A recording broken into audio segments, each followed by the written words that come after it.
Good morning, good morning, good morning, mga ka-senior, higala ug mga kaigsuunan. Niining matahumtak na sa kabuntagon magahimo kita sa atong morning devotional. Ang text nga ato ang pagatun-an karon ani dinhi mabasa sa Mateo 24 versikulo 14 nagaingon dinhi og kining maayong balita mahitungod sa paghari sa Dios iwali ngadto sa tibuok kalibutan aron masayod niini ang tanang tawo ug unya moabot ang katapusan. Magampo ta. Amahan nga langit no niining matahumtak na sa kabuntagon, niining adlaw sa pangandam adlaw nga Biyernes karon. Salamat o Dios nga ikaw na gauban ka namo kanunay niining among morning devotional. Panalangini kini nga buluhaton nga magapadayon hangtod sa imong pagpadayag ug andama usab kami nga makasabot niini ug amo sa mapangandaman ang dakong adlaw sa kaluwasan. Pagpangandam sa among kinabuhi niining amo ang pagkinabuhi ni hinapos nga panahon. Salamat ikaw nagatubag sa pangalan ni Jesus. Amen.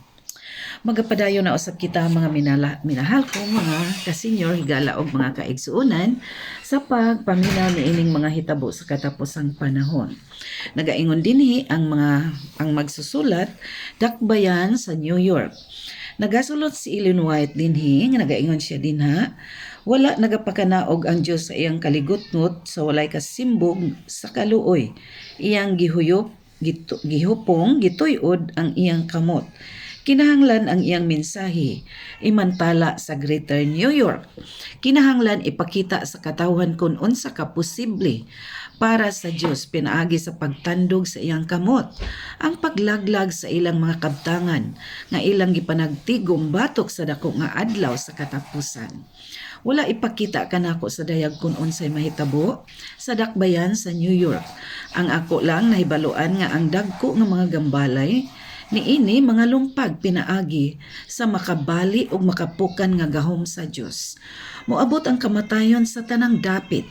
Mao nga nagahandom gayud ako nga mapasidan-an ang atong mga dakbayan. Usa ni anak kagabi samtang didto ako sa New York, gipakitaan ako sa hatag-as nga mga tinukod kansang mga andana abot sa langit. Kini gipasalig nga dili masunog og sila gitukod sa paghatag og himaya sa mga tag-iya og mga magtutukod. Ang sunod nga gipakita kanako mao ang pahibalo sa sunog. Gitan-aw sa katawhan hang habog kaayo nga mga gambalay nga gituuhan nga dili mga sunog o nagakaingon sila. Dili gayud kana maunsa apan kini nga mga gambalay nangaog daw walay nahimo ang makina sa mga pagpugong sa kalaglagan. Wala makapaandar ang mga bumbiro sa ilang mga makina. Mga minahal kong mga kaigsuunan, higala og mga kasilinganan, kini nga mga panahona gisulat kini ni Ellen White ang magsusulat sa Testimonies for the Church 1909, no? Unya, kini nga panahon na nahitabo ni adtong September 11, 2001 didto sa New York. Nahinumdum ba mo sa Twin Tower nga nasunog, no? Nga gibanggaan og mga eroplano, mao kining panahon na o gisulat kini ni Ellen White ni adtong 1909 sa dihang iya kining nakita sa iyang mga panan-awon. So nagaingon dinhi ang New York wala makapa mga pagpugong sa makina, wala sila ang mga bombero, wala ni ini maka paandar sa ilahang mga pagpaundang unta sa mga sunog ni atong panahon na apan bisan sa ilang pagpaandar sa makina sa maong mga bombero sa truck, wala nila mahimo ni. Ug katumanan sa nahitabo ni adtong September 11, 2001, no, sa ato ang nahinumduman na sulat kini sa New York Times. So mga hinigugma natuman ang mao nga panan-awon o mga talan-ahon ni Ellen White ang nagasulat ni ini kaniadtong 1909 natuman sa 2000 September 11. So ang mga panghitabo sa katapusang panahon ato nang nasinati. Busa ni ining matahumtak na sa kabuntagon atong nahibaw-an, atong na hibaluan ang katumanan sa mga panghitabo nga ni nasulat sa libro ni ining mga panghitabo sa katapusang panahon. So andam na to ang atong kaugalingon, mga hinigugma kong mga kasenyor, higala og mga kasilinganan, aron sa kapulihay dili gyud ta matingala nga ang umalabot nga mga kalaglagan sa kalibutan sa madali magakahitabo kini sa ato ang kapanahonan.